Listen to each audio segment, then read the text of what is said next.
dito pumapasok na naman uli ang maling translation. Ang ginagamit dun sa salitang tayo ay mga kamanggagawa ng Diyos, hindi dapat tayo, dapat doon kami. Kasi sila nga ang nagdidilig, sila ang nagtatanim, nagdidilig. Ang Diyos ang nagpapalago. Kaya kami, kamanggagawa ng Diyos, kayo ang bukid. Kaya ang kapatid, hindi kamanggagawa, sila ang bukid. Sila ang tatamnan at sila ang didiligan. Kayo ang bukid, kami kamanggagawa. Mali ang pagkakatranslate. Kaya yung maling pagkakatranslate, naglilid yan sa maling pananampalataya. All throughout those years, ang paniwala natin, tayo ay kamanggagawa ng hindi dapat dyan kami. Yung ginamit na salita na itinranslate na tayo ay yung salitang sa Grego ay ang salitang esmen, first person. Kaya ang first person, yung si Pablo na nagsasalita, siya ang nagsasalita. First person, plural indicative. We are, have our being. First person yan, kaya hindi dapat kayo o tayo. Dapat yan kami.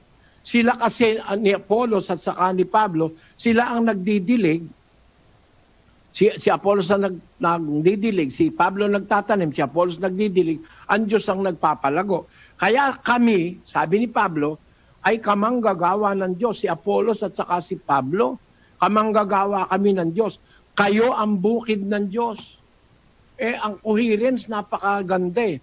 Yung nag-translate, hindi niya napansin yun. Napansin mo yung kapatid na Daniel? Opo, kapatid na Eli, ang ganda po ng consistency dahil sabi nyo nga po, ang unang kasing pinag-uusapan ni Pablo, ako nagtanim, si Apollos ang nagdilig. So, ang pinag-uusapan po nila, ang sinasabi niya po, tungkol sa kanila ni Apollos, na si Apollos at saka siya ang kumbaga, kasamang gumagawa. Ako nagtatanim, sabi niya, si Apollos ang nagdidilig, ang Diyos ang siyang nagpalago. Kaya sapagkat kami ay mga kamanggagawa ng Diyos, tapos kayo naman ang bukid ng Diyos. Kaya talagang hindi po dapat yung tayo kasi magiging inconsistent po doon sa naunang mga talata. Kaya tama po pala na ito talaga ang tinutukoy niyang kamanggagawa, sila na binabanggit niya na siya ang nagtanim, si Apollos yung nagdilig, ang Diyos ang nagpapalago. Kayo naman ang bukid ng Diyos, ang gusali ng Diyos. Consistent po kapatid na Eli, mali po talaga yung tayo.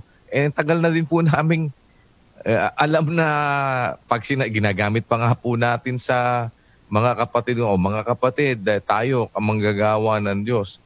Ang tinutukoy po pala dito, which is very apparent, nandoon po sa mga unang talata, talagang ang dapat po ay sapagkat kami ay mga kamanggagawa ng Diyos. And doon sa original pala, we are. Yun nga po pala ang meaning nun sa Griego. Doon sa sinasabi. We are not including the second person na kausap. Opo. Kasi yung esmen sa Grego ay first person, plural.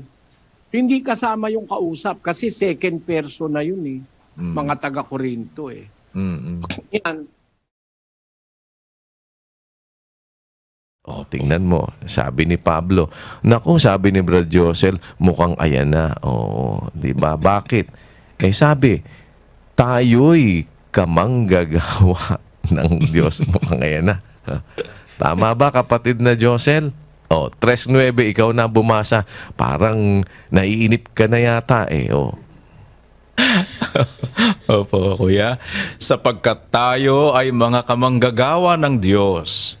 Kayo ang bukid ng Diyos, ang gusali ng Diyos. Edi kung kamanggagawa tayo, co-workers, kapatid na Josel, gagawa tayo.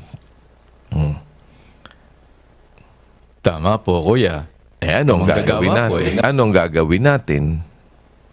Yun nga pong tinatalakay nyo, yung ginagawa ng Diyos, Kamanggagawa niya po tayo. Hindi po tayo pwedeng maiba doon, kuya eh. O, edi dapat yung gawain ng Diyos ang gagawin natin. Di ba? Ay kaya nga, ang sabi, ay ano ba to? Oy, wag mong galawin yan, para yan sa gawain. Di ba? Nagiging bukang bibig natin yun eh. Para sa gawain. Gawain ng ano? Di gawain ng Diyos. O di may gawain ang Diyos. Na yung gawain ng Diyos, kung tayo'y kamanggagawa ng Diyos, dapat yun ang ginagawa natin. Kamanggagawa tayo ng Diyos eh. Kamanggagawa tayo ng Diyos eh.